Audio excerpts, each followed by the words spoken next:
Muy buenas tardes, les habla el arquitecto Roberto Arciso Casarrubios y en nombre de Plataforma Gremial quiero darles la más cordial bienvenida a este foro del día de hoy, lunes 6 de marzo de 2023, ya en conmemoración del mes de la mujer. Eh, Hoy tenemos a una invitada que se conecta desde Virginia, Fairfax, y se trata de la urbanista Adriana Farías.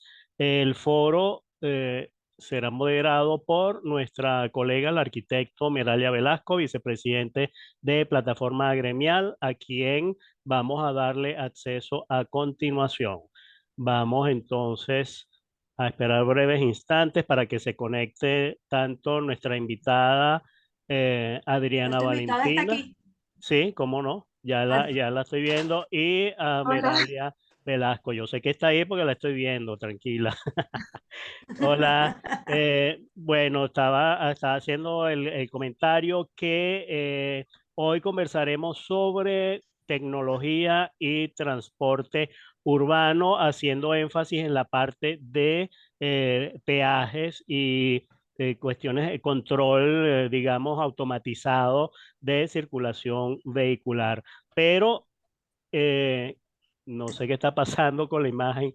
La eh, imagen se ya ve va, que se duplicó. un Ya poco, va, Valentina, titilante. sí, sí, por eso. Y el caso es que la señal, ok, me voy a salir un momento a ver. A ti te estoy viendo Claro, con la imagen de Valentina, crashing. Valentina se está apoderando de plataforma gremial, ya vamos a darle, espérate, ok, vamos a Con el esperar, tema de la tecnología, me estoy ok, apoderando. sí, mira, vale, Adriana Valentina, aunque tú prefieres que te digan Valentina, ¿verdad? O te da, Eh, en verdad los dos está bien. Valentina es el que uso más más comúnmente, regularmente. ok. Sí, no, que eres una chica joven aún, pero tienes, yo leí tu síntesis curricular y la verdad que, bueno, es bien interesante y tienes, pues, bueno, mira, una trayectoria bien lograda a pesar del poco tiempo. ¿Cuándo te graduaste?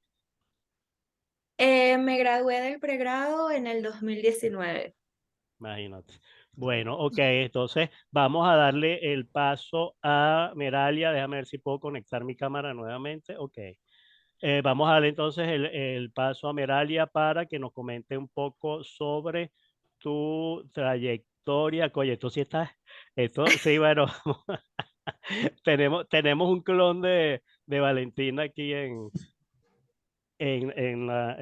plataforma gremial. Ok, bueno, entonces adelante, Meralia, Sí, bienvenida buenas tardes, Valentina. Vamos, Valentina. ¿Me están oyendo bien sí, ustedes? perfecto. Vamos a Ah, darle la buenísimo. opción para compartir la pantalla y bueno, nada, adelante. Sí, mira, bienvenida Valentina, quien nos está acompañando desde Fairfax, Virginia, ¿no? En los Gracias. Estados Unidos. La verdad que como dice Roberto, sí, yo también me he sorprendido del muy interesante e importante currículum que que Valentina tiene, que es como a ella más le gusta que le digan, en tan poco tiempo, ¿no? Estás diciendo que te graduaste en el año 2019 de urbanista en la Universidad Simón Bolívar. No, yo estudié en Canadá, en Ah, ok. Concordia se llama, en Montreal. Mm, Entonces, a mí me gustaría inicialmente que nos cuentes cómo fue, o sea, tu desempeño estudiantil, porque es un currículum, ¿verdad?, que muy interesante. Has dicho que has vivido en 6 países, que además eres políglota, bueno, has vivido en Canadá, el inglés, el francés, el español y algún otro que estarán por allí. Entonces, háblanos de ti, de esa vida universitaria, de esa vida académica que tanto ha llamado la atención. Sí, bueno, la verdad que el tema de vivir en varios países empezó mucho antes. Yo me fui de Venezuela con mi papá y mi hermana en el 2005, em, porque, bueno, mi papá es ingeniero petrolero y la compañía iba a cerrar sus oficinas en Caracas y entonces lo mandaron a Egipto. Entonces nos fuimos con él y a partir de ahí a él lo cambiaban de sitio cada 2 o 3 años. Entonces estuvimos en el Cairo, luego en Milán y por último en Abu Dhabi, que ahí fue donde hice el bachillerato en los Emiratos. Em, y de ahí me mudé a Canadá para el pregrado, que fui a la Universidad de Concordia en Montreal. Y la verdad es que nunca pensé que iba a ser urbanista, pero empecé a tomar unas clases y me encantó y me quedé. Entonces, seguí con el urbanismo y también hice como una mención en economía y de ahí no estaba muy segura qué iba a hacer después, sobre todo que yo no soy canadiense, no sabía si me podía quedar y decidí empezar una maestría también como para darme un poco más de tiempo de ver cuáles eran mis opciones. Y me mudé a Vancouver, que fue donde hice la maestría en la Universidad de Columbia Británica en temas de transporte y tecnología. Y de ahí todo fue un poco raro. Empezó la pandemia, el segundo año de la maestría la hice todo online, pero de cierta forma la pandemia, la verdad es que me ayudó muchísimo porque pude aplicar a cosas que antes no hubiese podido hacer. Em, apliqué a muchas pasantías como estaba en la casa y sentía que tenía más tiempo y la OEA tiene un sistema de pasantías que ellos hacen 3 veces al año y bueno, decidí aplicar porque no lo podía hacer online, no tenía que mudarme a los Estados Unidos, yo no tenía visa ni nada a los Estados Unidos, entonces no podía mudarme tampoco y me aceptaron. Em, entonces fue, bueno, una oportunidad grandísima. Y de ahí uno de mis profesores había trabajado, mis profesores de la maestría, había trabajado en el Banco Mundial y él me puso en contacto con algunos de sus em, personas que conocía que seguían trabajando ahí y una de ellas resultó que estaba escribiendo un reporte sobre esa intersección entre transporte y tecnología y además como un poco más en el urbanismo, ¿no? De que sobre todo del lado político, los niveles de gobiernos que estaban involucrados, encontrar sitios donde se hubiesen ya hecho los proyectos que se pudiesen de alguna forma copiar en otros lados. Y bueno, la estuve ayudando un tiempo y mi supervisor en ese momento era profesor de la universidad a la que voy ahora y él me Pero te dijo tienes que ir para para que... adentro con los computadores. Ahora eh, entrando una voz allí diferente. Da la señal. sí, Camila, estamos oyéndote. no, bueno, igual yo también ya estoy terminando, estoy aquí encadenada. No, Em, no. Pero sí, que mi supervisor en ese momento es profesor en George Mason University, aquí en Fairfax, Virginia, y entonces él me dijo que aplicara un doctorado con él, que él fuese mi supervisor, y bueno, aquí estoy, empecé el agosto pasado.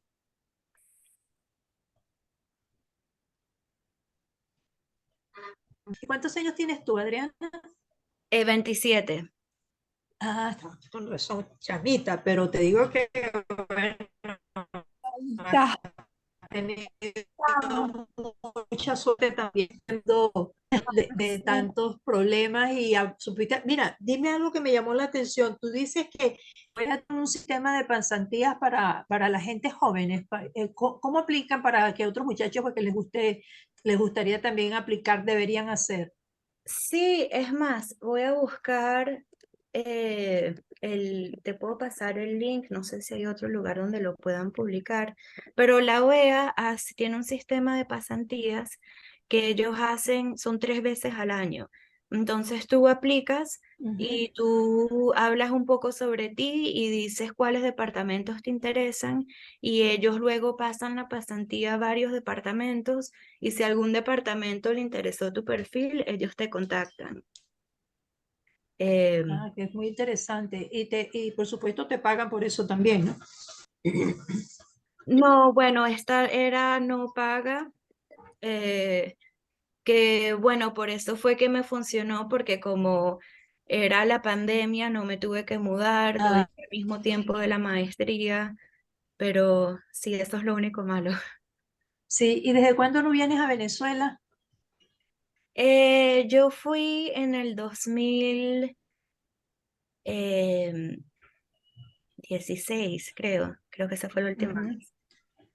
Em, sí, estuve Ya. allá un tiempo Oh, con mi familia y bueno, ahora mis padres los dos están fuera, eh, mis tíos la mayoría también, entonces sucede, ya cuando ya la familia se van yendo todos, ya crean un nuevo sistema de vida en unas nuevas ciudades con unas nuevas costumbres y se van adaptando a eso, ¿no? Para sí, decirte la verdad, yo soy la única que está aquí en Venezuela, el resto está completamente también en el exterior. Entonces, pero bueno, esa es la situación que tenemos actualmente, que no es justamente la sí. más grata. ¿Y tu bachillerato, tu primaria, dónde lo hiciste? Eh, yo estuve en Venezuela hasta cuarto grado Ay, y no, estaba muy bebé. sí, iba al Peñón, el Ajá, IEA, en Caracas. sí. Y después de ahí, bueno, fui a varios colegios americanos que pagaba la compañía de mi papá en El Ujú. Cairo, en Milán y después en Abu Dhabi. ¿Y qué más te impactó del Cairo? Ay, es lo que más te ha impactado del Cairo? Bueno, El Cairo fue como algo totalmente diferente a lo que yo conocía, pero a mí lo que más me gustó es lo seguro que es. Sobre todo Ajá. viniendo de Caracas, que mi experiencia era, bueno, no podía salir con mis amigos, tenía siempre a dónde vas, con quién vas, hasta cuándo, cuál es el número de teléfono. Y en Ujú, el Cairo es una cosa loca, súper segura, sobre todo cuando yo vivía ahí antes de eh, la crisis política que tuvieron.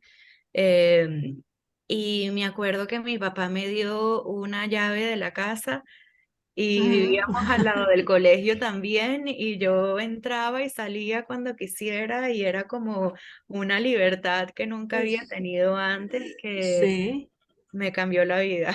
sí, sí, claro, por supuesto, eso nunca lo hubieras tenido aquí. ¿Y en Abu Dhabi?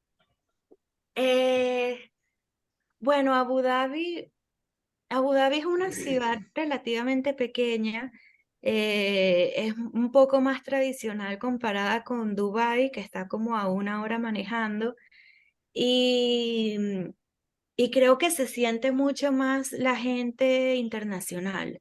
Los Emiratos, pero no recuerdo el número, pero creo que el 30% de la población es emirati y de resto son puros extranjeros. Entonces era como... em, no sé, de ver gente diferente todo el tiempo, también seguro, pero teniendo a Dubái a una hora manejando, que era como otro mundo y unas cosas que yo nunca había visto antes. Ujú. Diferentes Eh, costumbres, sobre todo en el caso de la mujer, ¿no? sí, sí, bueno, los Emiratos son un poco más occidentales en ese sentido. em, Pero sí, de alguna forma estoy en una situación rara en el que yo soy venezolana, esa es mi cultura y no cabe duda, pero crecí la mayoría de mi infancia en el Medio Oriente eh, y no sé, siento como que son como familia también. Claro. Crecí con ellos. ¿Y el idioma lo empezaste a aprender o ya? O sea, sí te defiendes bastante bien con hablando Ay, árabe. la verdad que no, qué pena. Em, Aprendí el alfabeto, puedo leer y escribir y es fonético, entonces es Ajá, como el español en ese sentido. Entonces, si tú ves ujú, las letras, lo puedo leer, pero no te sabría decir qué es lo que estoy leyendo. Puedo tener conversaciones breves, presentarme, cosas así, pero ujú. como todo el mundo habla inglés allá, Ah, en ok. verdad nunca necesitas el árabe. Sí, ni en Egipto tampoco necesitaste mucho el idioma, sino por el mismo inglés también, la mayoría de la gente. Y de todas esas cosas, esa vivencia que tú tuviste que ha sido bien rica, ¿qué es lo que tú piensas que te ha llamado mucho, mucho la atención, que te puede marcar de alguna manera en tu forma de ser al futuro? Em, Bueno, pienso que en parte haber sido expuesta a todas estas culturas diferentes. eh, Recuerdo mi primera amiga cuando me mudé al Cairo, era una surcoreana Ujú, eh, que yo, imagínate, nunca había conocido a ujú, ella. Y me acuerdo que iba a su casa, comía con su familia y era como algo tan diferente. em, y creo que más que eso, lo que me ha enseñado también es a adaptarme. ujú. Y, y bueno, por alguna razón u otra, desde ese momento nunca he vivido más de 4 años en un solo sitio, siempre nos estamos mudando. Ajá. Y, y bueno, gracias a Dios he podido adaptarme, no es algo que me haya pegado muy fuerte.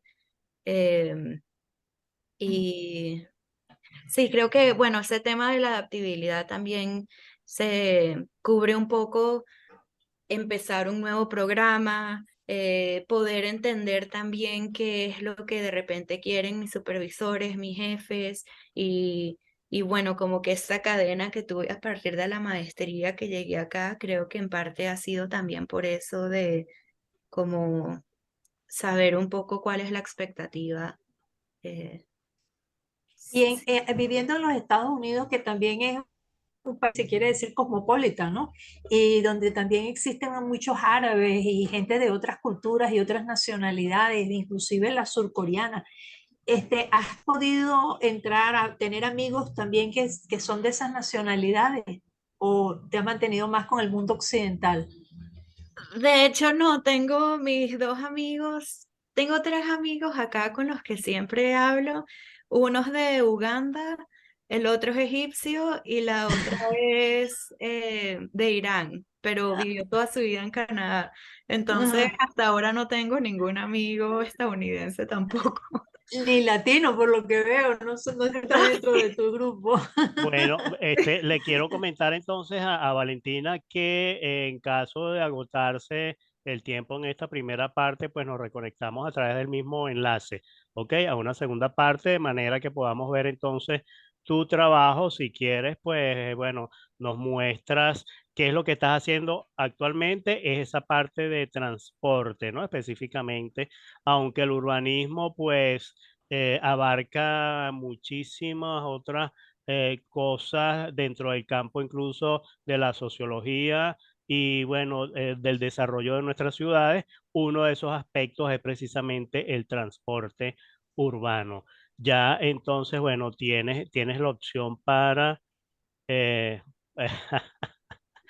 Cada tienes la vez que opción, pones, sí, tienes la opción para compartir. Te dejo entonces libre la posibilidad para compartir imagen cuando gustes.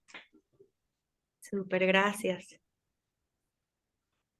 Eh, puedes compartir desde tu computadora, sí, aquí vi.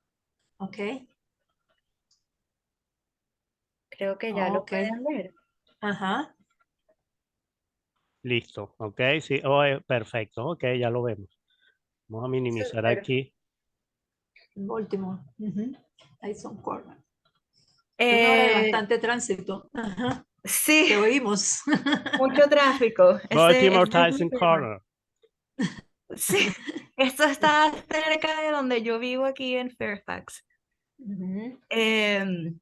Bueno, entonces hoy les vengo a hablar de los carriles express o express lanes y el tema de los peajes dinámicos, que es en lo que me estoy enfocando ahorita, es mi investigación y bueno, pronto ojalá tengamos un paper ya eh, que les pueda pasar.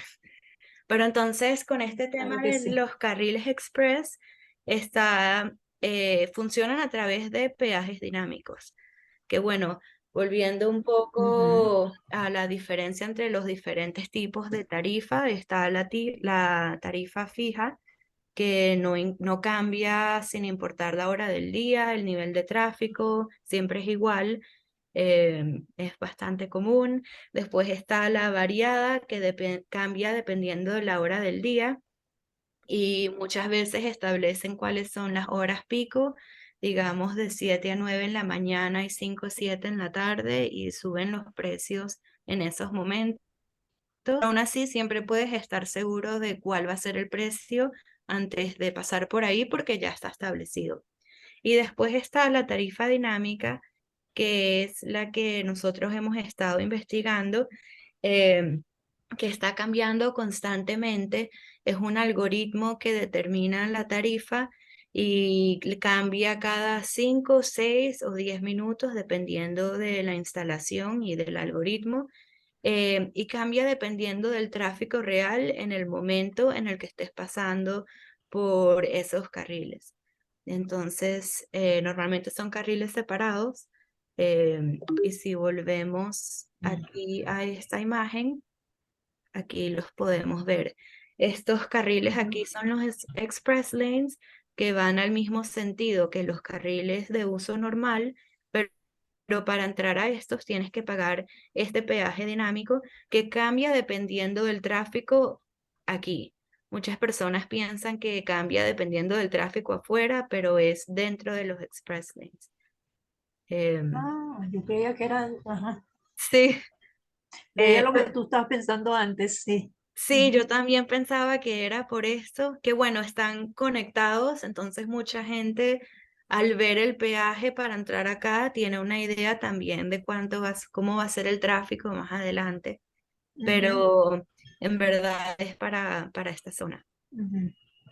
Entonces, bueno, aquí tenemos que en los Estados Unidos encontramos 465 instalaciones con peajes, pero eliminar puentes, túneles y causeways, que son estas autopistas elevadas sobre el agua, pero que no son puentes. Encontramos 125 autopistas o calles con peajes. Y aquí podemos ver todas las que han sido construidas desde el 90 hasta ahorita el 2022. Y de estos 125, 42 tienen tarifas dinámicas. Entonces, aquí podemos ver en verdes estas tarifas dinámicas y vemos que a partir del 2008, 2009 se han ido popularizando bastante. Y entonces eso nos hace preguntar, bueno, ¿por qué son populares y por qué los peajes dinámicos en vez de los otros dos tipos? Y nosotros pensamos que son por dos razones, eh, mayormente. Habrán otras, pero estas son las dos principales. La primera es que es una herramienta para mitigar tráfico, congestión, y la segunda es que el peaje te ayuda a financiar no solo esa calle, esos express lanes, pero también otros proyectos de infraestructura. Y esto viene en parte porque en los Estados Unidos el, el dinero que se utiliza para mejorar, operar y mantener las calles y la infraestructura vial es a través del impuesto en la gasolina. Y cada vez hay más carros, el impuesto no, creo que no lo han subido en un tiempo, y cada vez hay más carros eléctricos y de otros tipos que no necesitan gasolina. Entonces, el problema que se presenta ahorita es que si en verdad hacen este cambio a carros eléctricos como el gobierno quiere, van a tener que conseguir otra forma de financiar proyectos de infraestructura vial. ¿Y por qué peajes dinámicos en carriles express? Esta es la forma en la que se están utilizando ahorita, y es porque en parte los carriles se agregan a autopistas que ya existen, entonces no hay que construir una nueva. Y bueno, aquí cómo funcionan un poco es que em, tienes los carriles normales de uso general y tienes una entrada aquí a los carriles express, y al entrar tienes una señalización que te dice cuánto cuesta entrar en ese momento.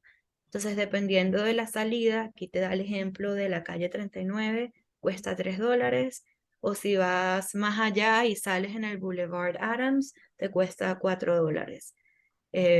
Claro, todo esto depende de el algoritmo.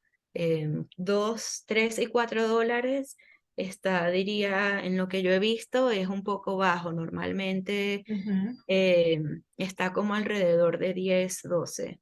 Depende un poco también del estado, pero por lo general ese es el medio.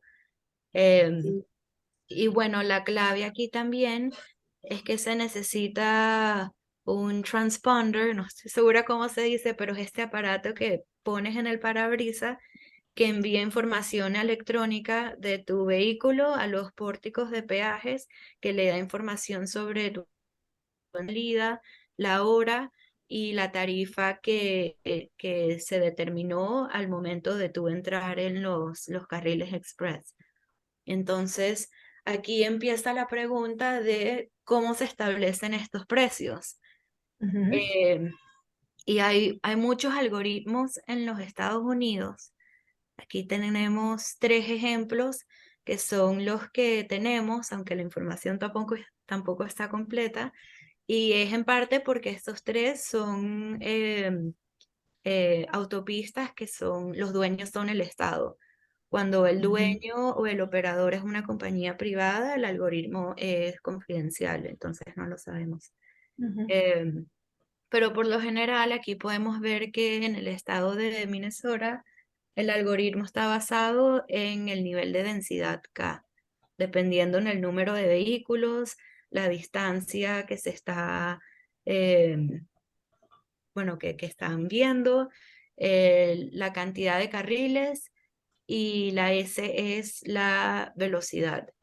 Y ellos quieren mantener un nivel de servicio C, que significa mantener la densidad de tráfico entre 18 y 29 vehículos por milla por carril. En Utah es similar, pero en vez de controlar la densidad, ellos están más interesados es en la velocidad. Entonces, ellos lo que quieren es que no hayan muchos carros que bajen la velocidad como una velocidad objetivo. No sabemos cuál es esa velocidad objetivo, pero si entran muchos carros y la velocidad baja, sube el precio para que menos carros entren y entiendo. se mantenga. Y bueno, en Virginia, este es mi algoritmo favorito porque ellos te dicen mucho sin decirte nada, que es que el peaje depende de la densidad en ese momento por un parámetro de escala theta y un exponente beta que tampoco sabemos cuál es. Em, pero Virginia es particularmente interesante por 2 razones. La primera es que en la región de Virginia del Norte, que es esta parte aquí pegada a Washington, D.C., hay Ujú, muchos carriles express concentrados en la misma zona. Y segundo, que Virginia, a través del Departamento de Transporte, en esta página web Smarter Roads, ellos han publicado todos los peajes que han sido cobrados, no el volumen, pero la tarifa, desde el 2019. Y este es un peaje que se actualiza cada 6 minutos. Entonces, en un año puedes tener 100.000 como objetos en un Excel, 100.000 se me olvidó la palabra, pero bueno, bastante información para saber más o menos cuál es la tarifa averaje. Entonces, nosotros nos vamos a enfocar aquí en la I-66, que es esta azul de arriba, que la opera el Estado. Entonces, en parte también por eso dan la información. Y bueno, también es interesante esta zona porque, aunque no sé el número, parece que alrededor de 25 o 26% de todos los trabajadores en Washington, D.C., aquí al noroeste, vienen de Virginia. Entonces sabemos que hay bastantes problemas de tráfico, sobre todo en la mañana, de trabajadores manejando hacia Washington. Entonces, bueno, nosotros vimos a la información del 2019 por ser prepandemia. Y la información no es muy amigable la forma como lo presentan, pero a nosotros, por suerte, nos interesa la primera línea, que bueno, aquí podemos ver que empezando en la zona de la 495, que es justo aquí en esta intersección, hasta Spout Run Parkway, que es aquí del otro lado, es decir, todas las 9 millas del Express Lane cuesta $12. Y esta información me la bajé hoy, esto fue a las 7 de esta mañana. Entonces sabemos que ese fue el peaje de esta mañana.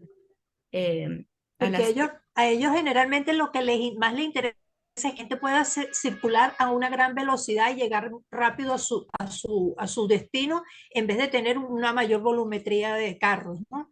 Entonces Sí, prefieren, es por eso que ellos van subiendo las tarifas, para que no se les sí, vaya a meter mucha gente, sobre todo en esas horas pico. claro, sí. Em, y bueno, también em, hay muchos estudios que entonces evalúan cómo la gente valora su tiempo y cómo poder utilizar la matemática para saber cuál es, uno, el valor del tiempo y dos, cuánto ellos están dispuestos a pagar. Entonces, esa es como una parte de este tema de peajes dinámicos que es bastante interesante. Porque esos dólares, $12 que están pagando en este momento, que pagaron hoy, tampoco es por un recorrido completo, son por distancias muy cortas, ¿no? Bueno, esta en particular son 9 millas, que es de aquí hasta acá. Por eso, sí, eso. Pero, pero sí, depende. Por ejemplo, estas aquí más abajo, no te sé decir en dónde exactamente empiezan, pero son más cortas y son más bajas también. Pero sí, en los próximos 6 minutos, si sube mucho el tráfico, esto fue, aquí lo tengo, a las 7:36. Si a las Una hora siete y pico, cuarenta y dos sube el tráfico, también sube. sube la Sí, tarifa. sí, exacto. Em, entonces, sí, bueno, nosotros hicimos martes, miércoles y jueves para ver cuáles eran las tarifas típicas de un día de la semana de trabajo, que no fuese tampoco un 25 de diciembre o un 4 de julio, que hay muchísimo Sí. más tráfico. Y bueno, aquí tenemos un ejemplo del análisis que hicimos, que entonces aquí vemos en la I-66, vemos que hay dos picos, uno en la mañana y bueno, en la tarde en verdad no es bastante estable, la mañana es el pico El más rush. interesante, sí, el rush de la mañana. Y, y lo que más nos interesó de acá es el rango intercuartil, que vemos que fuera de las horas pico es bastante corto, no hay mucha diferencia, mientras que aquí estamos hablando de más de $2 de diferencia eh, durante ese rush de la mañana. Y también es aquí importante notar que esto es dólares por milla. Y entonces aquí vemos el récord que la I-66, y esto es algo que critican bastante, el récord de la tarifa más alta es $47,50 para cubrir las 9 millas. 9 millas, sí.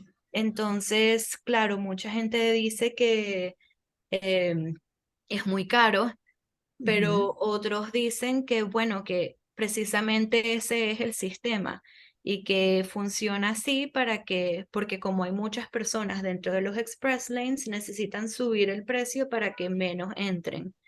ujú, Eh, y entonces con esto podemos empezar a responder una de nuestras dos preguntas, que son estas, y lo pueden utilizar como una herramienta para mitigar congestión. Entonces, em, la, el análisis empírico diría que sí, porque bueno, vemos que en las horas pico sube el precio y baja la congestión dentro del Express Lane, pero también puedes decir que bueno, esto es nada más dentro de estos Express Lanes y en los carriles de uso general la congestión no ha bajado. Y es un debate bastante intenso porque también dicen que, bueno, estos son carriles que se agregaron a la autopista que ya existía. ujú, Entonces, aun si no son tantos los carros que pueden utilizar esta infraestructura, igual son carros que sin estos carriles nuevos hubiesen estado en los de uso general. ujú, Eh, ujú. y entonces, bueno, ahí está nuestra primera pregunta.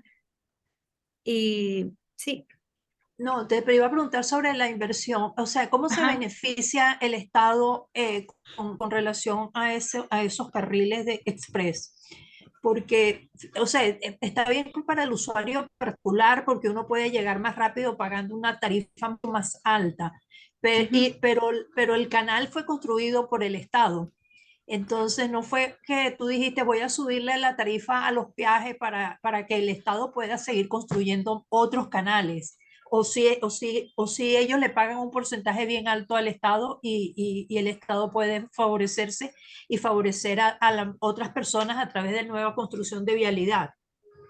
Sí, bueno, ahí viene un poco la segunda parte de la pregunta, que es la de las alianzas público-privadas. Ujú, Y bueno, muchos de los nuevos express lanes se están construyendo a través de estas alianzas porque muchas veces el Estado no puede pagar esta nueva infraestructura, sea porque no tiene todo el dinero o porque hay un caso en Miami de la I-595 que tenían ya otras inversiones en otros proyectos y simplemente no podían agregar nada más.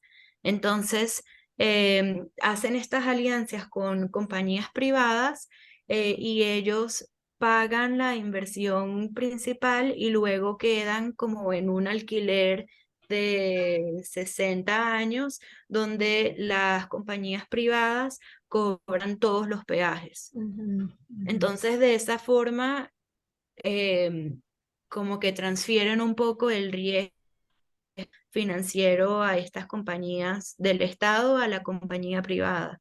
Ujú. Muy bien, Valentina, nos queda apenas un minuto y medio. Vamos entonces a interrumpir esta primera parte para reconectarnos a una segunda parte, porque bueno, también tengo unas preguntas que hacerte al respecto sobre este interesante tema de lo que son la parte de peajes y bueno, la automatización para controlar la afluencia vehicular en las autopistas. Bueno, entonces vamos a reconectarnos, vamos entonces a una segunda parte. Los esperamos. Hasta pronto.